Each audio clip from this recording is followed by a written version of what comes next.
தவக்கால தொடக்க நாளாகிய விபூதி புதன் நாளிலிருந்து 40 நாளும் விரதமிருந்து காரங்காடு பாஸ்கு விழாவினை நடித்து சிறப்பிப்பதற்காக கலைஞர்களும் இயக்குனர்களுமாகிய நாங்கள் அனைவரும் இணைந்து இந்த நூற்றாண்டு சிறப்புமிக்க பாஸ்கு பெருவிழாவை திறம்பட நடத்தி கொண்டிருக்கிறோம். என் பெயர் ஆரோக்கிய ஈசாக். நான் காரங்காடு கிராமத்தை சார்ந்த தமிழாசிரியர். கடந்த 20 ஆண்டுகளாக பாரம்பரியமிக்க இந்த பாஸ்கு விழாவினுடைய அண்ணாவியாராக, இயக்குனராக நான் செயல்பட்டு கொண்டிருக்கிறேன். சிறு வயதில் இந்த பாரம்பரிய பாஸ்கு விழாவில் நான் கயிற்றில் வரக்கூடிய சம்மணசாக 3 முறை நடித்துள்ளேன். அதை போலவே 12 வயது பாலன் சேசுவாகவும் 3 முறை நடித்துள்ளேன். நான் பாஸ்கு விழாவில் நடித்து நான் பெற்ற அனுபவத்தை தற்பொழுது இயக்குனராக இருந்து என் போன்ற சம்மணசுகளை உருவாக்கி கொண்டிருக்கிறேன்.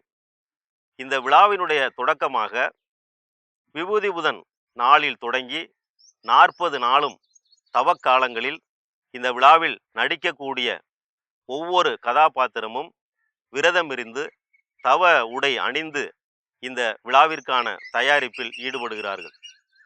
முதல் நாள் பாஸ்கு விழாவிற்கு காட்சிகளுக்கு வேண்டிய முன்னேற்பாடுகளாக பல்வேறு நிகழ்வுகள் இருந்தாலும் ஒவ்வொரு முன்னேற்பாடுகளையும் அந்த கிராமத்தை சார்ந்த குறிப்பிட்ட குடும்பங்கள் தொடர்ந்து செய்து கொண்டிருக்கிறார்கள். தந்தையார் செய்ததை பிள்ளைகளும், பிள்ளைகள் செய்ததை பேர பிள்ளைகளும் தன்னார்வத்தோடு செய்து கொண்டிருக்கிறார்கள்.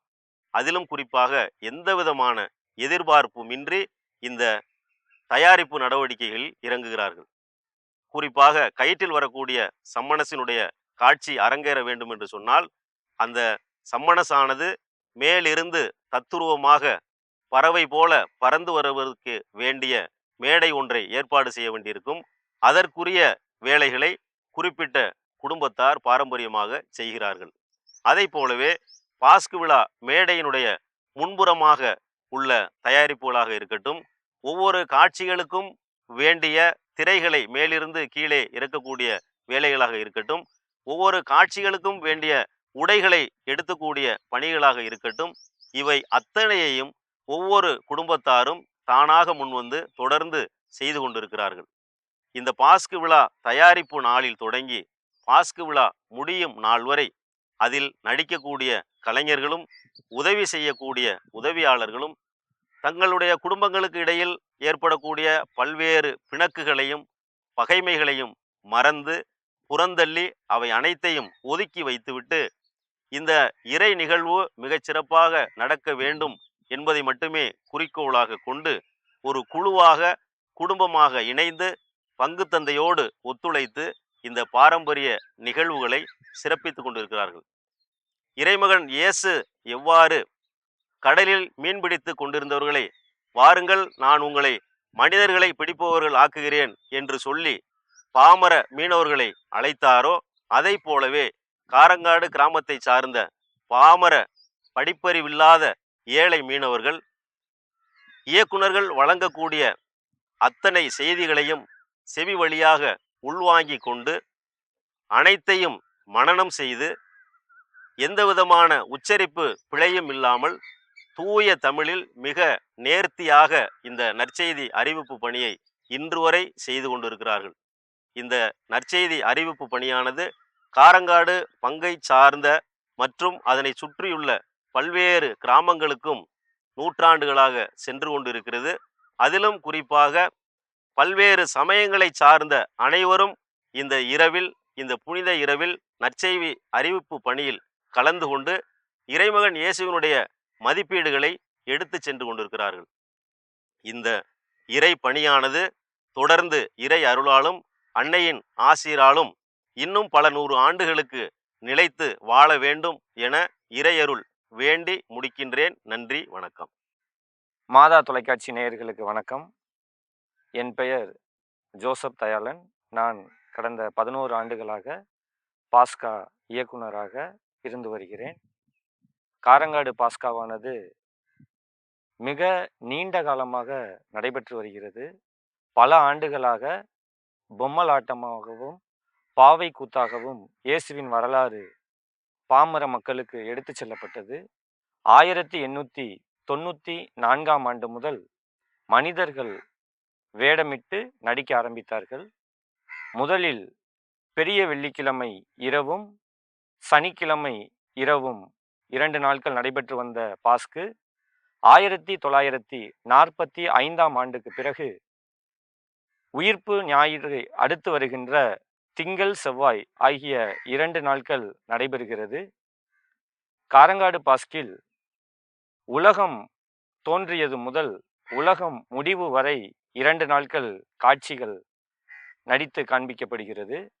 முதல் நாளில் உலகம் உருவாதல், 12 விலாச சம்மனசுக்கள், அதிலிருந்து லூசிபேர் இறைவனை எதிர்த்து பசாசுவாக மாறும் காட்சி, அதன் பிறகு ஆதாம் ஏவாள் காட்சி, அதன் பிறகு ஆண்டவருடைய பிறப்பை சொல்லி 12 வயது பாலன் தேவாலயத்தில் வேத சாஸ்திரிகளுடன் தர்க்கம் செய்தல், அதன் பிறகு ஆண்டவருடைய திருமுழுக்கு, அதன் பிறகு ஆண்டவருடைய வருகை, ஆண்டவருடைய புதுமைகள், அதன் பிறகு அவருடைய ராபோஜன காட்சி. இதை ஒட்டி கைப்பாஸ், அன்னாஸ் ஆகியோர் ஆலோசனை சங்கம் மூலம் ஆண்டவரை கைது செய்ய தயாராகும் காட்சிகள் என நீண்ட காட்சி அமைப்பை கொண்டுள்ளது. அதன் பின்பு பூங்காவன காட்சியில் ஆண்டவர் இரத்த வியர்வை வேர்க்கும்போது இந்த காரங்காடு பாஸ்கின் சிறப்பம்சமாக வானில் கயிற்றிலிருந்து ஒரு சம்மனசு வெளியிலிருந்து பறந்து வந்து ஆண்டவருக்கு ஆறுதல் படுத்தும் வகையில் ஒரு காட்சி மிக சிறப்பாக அமைந்திருக்கும். இந்த காட்சியை காண்பதற்கே பல வருடங்களாக வெளியூரிலிருந்து அதிகமான மக்கள் இந்த காட்சிக்கென்றே வருகிறார்கள். அதன் பிறகு பூங்காவன காட்சிக்கு பிறகு ஆண்டவர் பிடிபடுதல், சிலுவை பாதை காட்சி, சிலுவை பாதை முடிந்தவுடன் மாதா மடியில் வளர்த்தல், அதன் பிறகு ஆசந்தி ஊர்வலம் என முதல் நாள் பாஸ்கு ஆசந்தி ஊர்வலத்துடன் நிறைவு பெறும். 2ஆம் நாள் பாஸ்கானது கல்லறையை காவல் செய்ய கைப்பாஸ் தனது சேவர்களுடன் பிலாத்துவிடம் அனுமதி கேட்டல், அதன் பிறகு பிலாத்து கல்லறை காவல் செய்ய அனுமதி கொடுத்தல், அப்போஸ்தலர்களும் தேவ மாதாவும் மிகவும் கலக்கத்துடன் ஜெபித்து கொண்டிருத்தல், அதன் பிறகு ஆண்டவருடைய உயிர்ப்பு, உயிர்ப்புக்கு பிறகு ஆண்டவர் மாதாவுக்கு காட்சி கொடுத்தல், மதலேன் மரியாவுக்கு காட்சி கொடுத்தல், அதன் பிறகு அப்போஸ்தலர்கள் பரிசுத்த ஆவியை பெற்றுக்கொண்டு ஜனங்களுக்கு போதித்தல், ஜனங்கள் திருமுழுக்கு பெற்று நமது கிறிஸ்தவ மறையை தழுவுதல், அதன் பிறகு அப்போஸ்தலர்கள் பல்வேறு நாடுகளுக்கு மறைப்பணி செய்ய செல்லுதல். தோணி பாஸ்கு என்ற ஒரு காட்சி காரங்காட்டில், அதுவும் மிகவும் சிறப்பு வாய்ந்தது. இந்த காரங்காடு ஒரு கடற்கரை கிராமம் என்பதால் பல நூற்றாண்டுகளாகவே இங்கு மக்கள் மீன்பிடி தொழில் செய்து வருகின்றனர். உயிர்ப்புக்கு பிறகு சீடர்கள் தோணியில் சென்று மீன் பிடிக்கும் போது அவர்களுக்கு எந்த மீனும் கிடைக்காமல் ஆண்டவருடைய பேச்சை நம்பி அவர்கள் வலையை போட்டு அதிகமான மீன் கிடைத்ததாக விவிலியத்தில் நாம் படிக்கிறோம். அந்த காட்சியை மிகவும் தத்ரூபமாக உண்மையான ஒரு படகை ஒரு மாட்டு வண்டியின் ஏற்றி அதை சுற்றி கடல் போல் ஒரு தயாரிப்பு செய்து அதை மேடையின் முன்புறம் இருந்து மேடையை நோக்கி கொண்டு போகும் காட்சி மிகவும் சிறப்பாக இருக்கும். அதன் பிறகு ஆண்டவருடைய விண்ணேற்பு, விண்ணேற்புக்கு பிறகு அப்போஸ்தலர்கள் பரிசுத்த ஆவியை பெற்றுக்கொள்ளுதல், அதன் பிறகு அப்போஸ்தலர்கள் பல்வேறு நாடுகளுக்கு சென்று மறைப்பணி ஆற்றுதல், அதன் பிறகு அந்தி கிறிஸ்து வருகை, அதன் பிறகு பொது தீர்வை, உலகம் முடிவு ஆகிய காட்சிகள் 2ஆம் நாள் இருக்கும்.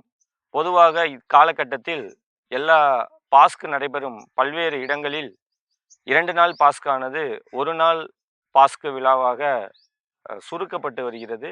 ஆனால் காரங்காடை பொறுத்தவரை 2 நாளும் மாலை 7 மணியிலிருந்து காலை 5:30 மணி வரை காட்சிகள் வரிசையாக அரங்கேற்றப்பட்டு கொண்டிருக்கும்.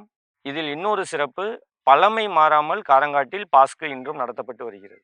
நவீன முறையில் பின்னணி திரையில் டிஜிட்டல் ஸ்கிரீன் வைத்து பாஸ்கு நடத்துவது எளிது. ஆனால் பழமை மாறாமல் ஒவ்வொரு காட்சிக்கும் ஏற்ப திரை அமைப்பு செய்து அந்த திரைகளை மாற்றி அதற்கு தகுந்தவாறு இருக்கைகளை மாற்றி காட்சிக்கு தேவையான அந்த செட்டிங்ஸ் வைக்கிறது ரொம்ப கடினமான வேலை. பழமை மாறாமல் பாஸ்கை நடத்துவதற்கு நிறைய மேன் பவர் வேணும்.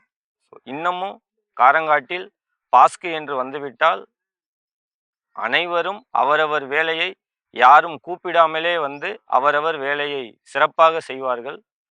காரங்காடு பாஸ்குவில் ஆண்டவருடைய உயிர்ப்பு காட்சியும் மிகச் சிறப்பாக காட்சிப்படுத்தப்படுகிறது. எங்கள் பாஸ்கு மேடை கீழே, மேடைக்கு கீழே ஒரு மிகப்பெரிய ஒரு பள்ளம் ஒன்று கல்லறை போன்ற வடிவமைப்பிலேயே கட்டப்பட்டுள்ளது.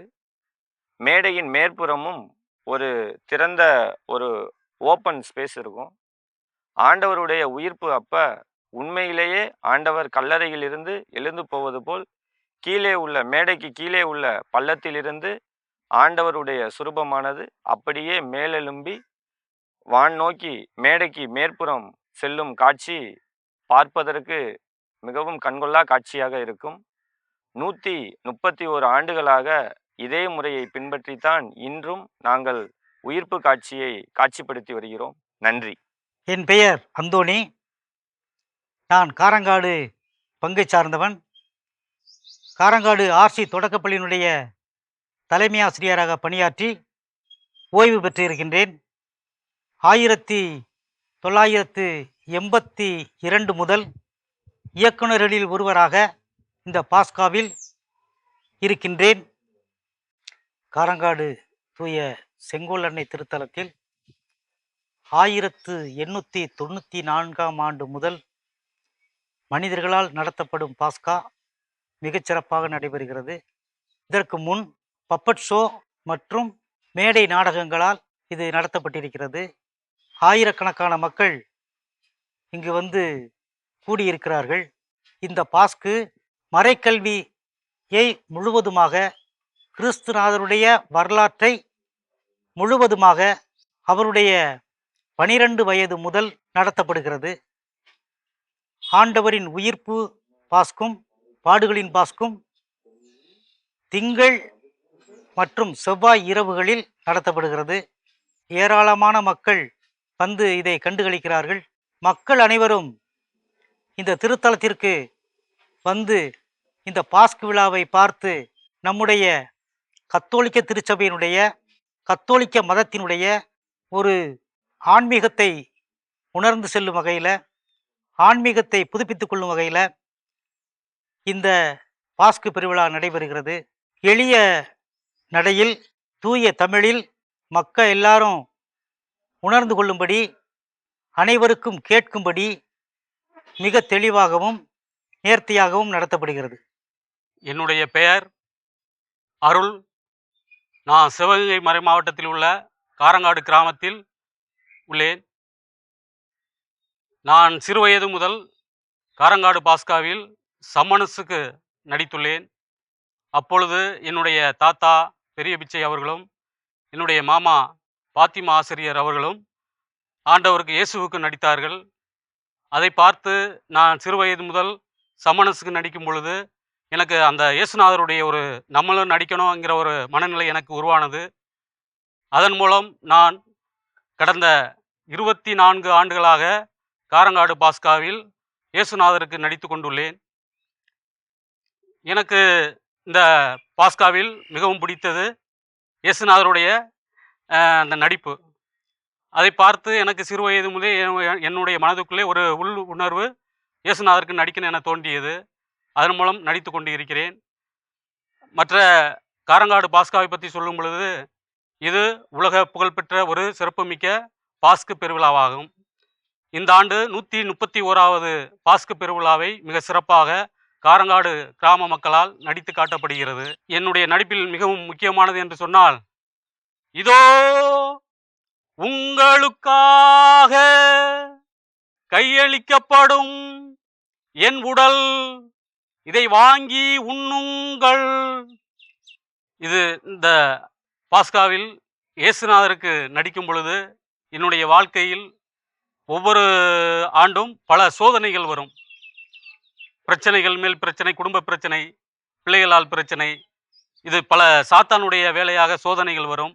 இதையெல்லாம் கடந்து நான் மக்களுக்காக இந்த இயேசுனுடைய வாழ்க்கை வரலாற்றை பறைசாற்றுவதற்காக, ஒரு மறையுரை ஆற்றுவதற்காக தன்னையே தயார்படுத்தி கொண்டு கிட்டத்தட்ட 24 ஆண்டுகளாக இந்த பாஸ்காவில் நடித்து வருகிறேன்.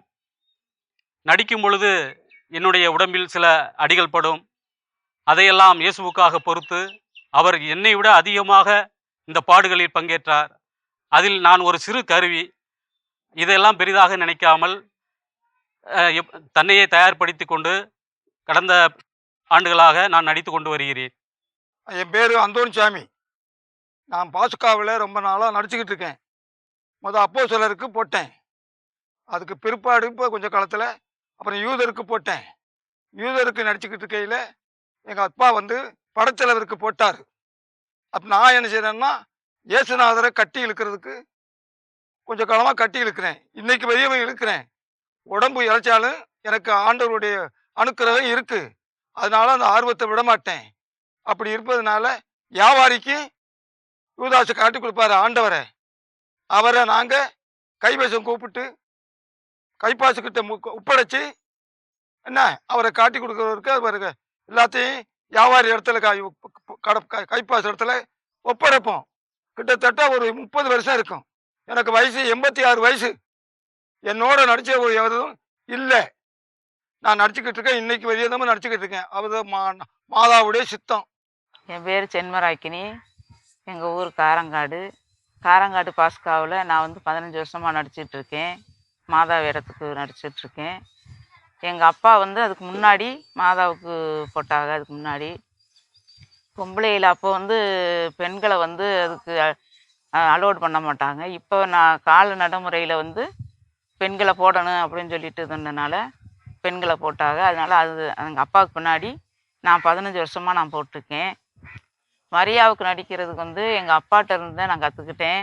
இந்த 15 வருஷமாகவே வந்து இந்த மேடையில் வந்து நல்லா இருக்குன்னு சொல்லிட்டு மக்கள் சொல்லுவாங்க. ஆனால் மக்கள் வந்து இவங்க தான் போடுவாங்களா அப்படின்னு சொல்லிட்டு சொல்லி கொஞ்சம் பொறாமைப்படுவாங்க. இருந்தாலும் வந்து நம்ம மாதாவுக்காண்டி நம்ம விட்டு கொடுக்காம நடிக்கணும் அப்படின்னு சொல்லிட்டு 15 வருஷமாக நான் நடிச்சுக்கிட்டு இருக்கேன். ஆதிபரன் சுதனே அமலாதயை கடலே, அகிலமெல்லாம் நோடியில் அமைத்த பரப்பொருளே, அடியாளின் கண்ணிமைக்கு இடையூறில்லாதபடி அவனி மீதென் வயிற்றில் நலமாக உற்பவித்து அன்புடனே அதிலே 9 மாதம் வரை அன்புடனே அதிலே 9 மாதம் வரை அருமையுடன் வசிக்க அடியால் நான் பேறு பெற்றேன்.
பிதாவே, நீர் விசுவசித்து கேட்டபடியால் நான் உமக்கு நன்றி செலுத்துகிறேன். நீர் என்னை விசுவசிக்கிறீர் என்பதை நான் அறிவேன். ஆயினும் இங்கு இருக்கின்ற மக்கள் நீரே என்னை அனுப்பினீர் என விசுவசிக்கும்படி இதை சொன்னேன்.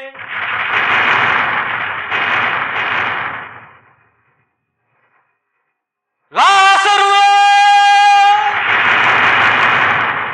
எழுந்து வெளியே வா.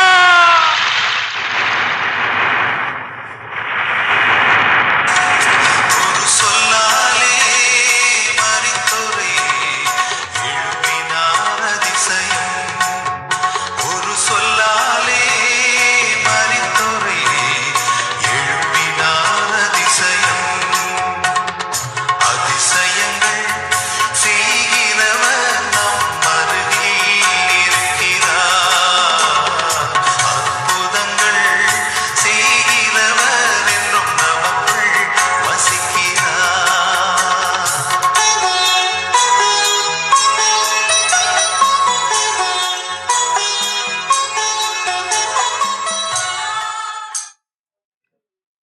அவன் கட்டுக்களை அவிழ்த்து அவனை போக விடுங்கள். நான் எல்லோரும் அறிய தேவாலயத்தில் பிரசங்கித்த போது என்னை ஒருவரும் பிடிக்கவில்லை. இதோ உங்கள் வேலை. அந்தகாரத்தின் வல்லமை இதோ என்னை பிடித்துக் கொள்ளுங்கள்.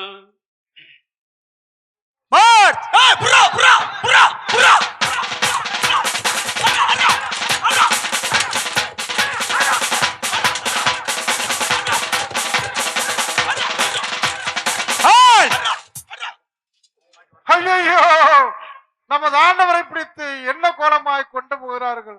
நாம் இப்படி நினைக்கவில்லையே. ஓ என் நல்ல குருவே, புலிகள் நடுவில் அகப்பட்ட செம்மறி பிரிவையே, இப்படியோ உமது பிராணனை விடப் போகிறீர். நீர் செய்த நன்றிக்கு இதுதானா பிறகு நன்றி? அருளப்புறே வாரும், நாமும் அவர் பின்னாலே போவோம்.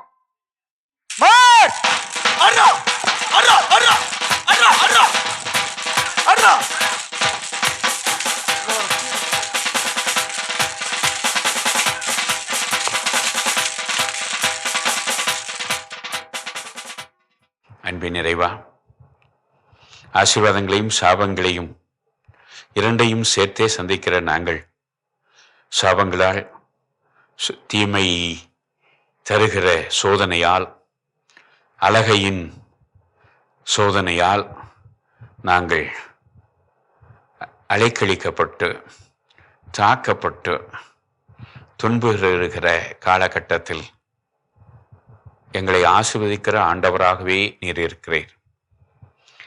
ஆசீர்வதிப்பதே உம்முடைய இயல்பு, நன்மை செய்வதே உம்முடைய இயல்பு. எனவே எங்களை தொடர்ந்து ஆசீர்வதியும்.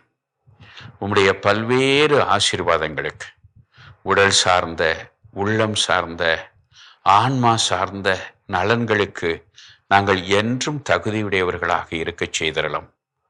ஒரு நாளும் உம்மை விட்டு பிரிய விடாமல் எங்களை காத்தரலும். நாங்கள் உம் அருகில் இருந்தால், நீர் எங்கள் அருகில் இருந்தால் எங்களுக்கு ஆசீர்வாதம் மட்டுமே வந்தடையும்.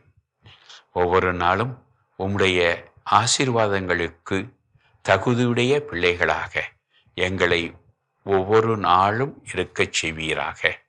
எங்கள் ஆண்டவராகிய கிறிஸ்து வழியாக மன்றாடுகிறோம். எல்லாமல்ல இறைவன், தந்தை, மகன், தூய ஆவியார் உங்களை ஆசீர்வதிப்பாராக. ஆமென்.